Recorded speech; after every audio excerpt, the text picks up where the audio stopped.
July August হত্যাকাণ্ডে সাবেক প্রধানমন্ত্রী শেখ হাসিনা সহ ৩ জনের বিরুদ্ধে মানবতা বিরোধী অপরাধের ৫টি অভিযোগ দাখিল করেছে আন্তর্জাতিক অপরাধ ট্রাইব্যুনালের তদন্ত সংস্থা।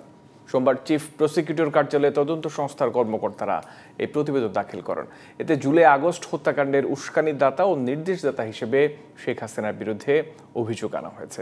আসামি করা হয়েছে সাবেক স্বরাষ্ট্রমন্ত্রী আসাদুজ্জামান খান কামাল ও সে সময়কার আইজিপি চৌধুরী আব্দুল্লাহ মামুনকে।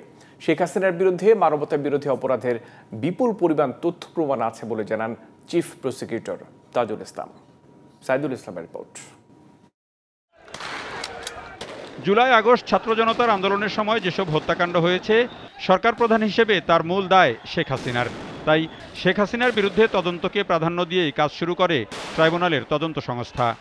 6 মাস 28 দিনেই তা শেষ করে প্রসিকিউশনের কাছে জমা দিয়েছে তদন্ত টিম, যেখানে শেখ হাসিনার বিরুদ্ধে মোট 5টি অভিযোগ আনা হয়েছে।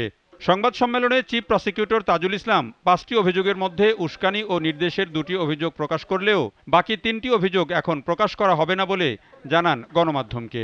প্ররোচনা বা অ্যাবেটমেন্ট, উস্কানি বা ইনসাইটমেন্ট, কমপ্লিসিটি অর্থাৎ সম্পৃক্ততা, ফ্যাসিলিটেশন এবং কনস্পিরেসি এবং ফেইলিউর টু প্রিভেন্ট, এই সমস্ত কয়েকটা অভিযোগে তার বিরুদ্ধে তদন্ত রিপোর্ট দাখিল করেছেন।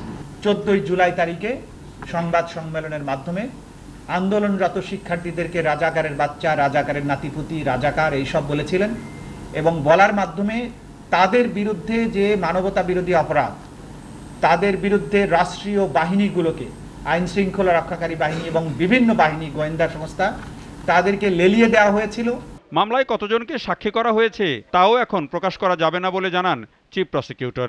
তবে শেখ হাসিনা ও বাকি দুজনের বিরুদ্ধে অডিও ভিডিও সহ অসংখ্য প্রমাণ মিলেছে বলে জানান চিফ প্রসিকিউটর। আমাদের তদন্ত সংস্থা তদন্তে শেখ হাসিনার কিছু টেলিফোনিক কনভারসেশন যেগুলো জব্দ করেছেন, একাধিক কনভারসেশন, অনেকগুলো কনভারসেশন, যেখানে তিনি বারবার সুস্পষ্টভাবে নিশ্চিত করেছেন যে তিনি রাষ্ট্রীয় সকল বাহিনীকে নির্দেশ দিয়েছেন মারণাস্ত্র ব্যবহার করে নিরস্ত্র নিরীহ আন্দোলনকারী যে সিভিলিয়ান পপুলেশন, যারা বাংলাদেশে একটি ন্যায়সঙ্গত অধিকার আদায়ের জন্য শান্তিপূর্ণ আন্দোলনের রত ছিল, তাদেরকে সম্পূর্ণ নিশ্চিহ্ন বা নির্মূল করার জন্য তিনি নির্দেশ দিয়েছিলেন।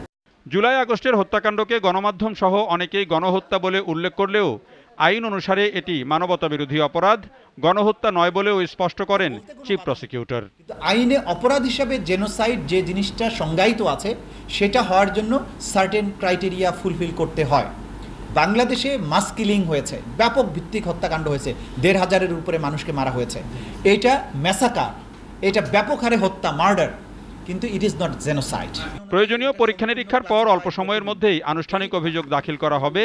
তবে কবে নাগাদ বিচার শেষ হবে বা রায় হবে সেটি কোনোভাবেই বলা সম্ভব নয় বলে জানান চিফ প্রসিকিউটর। রায় পেতে কতদিন সময় লাগবে এইটা বলার ক্ষমতা চিফ প্রসিকিউটরের নেই, কারোরই নেই। Saidul Islam, GTV news, Dhaka.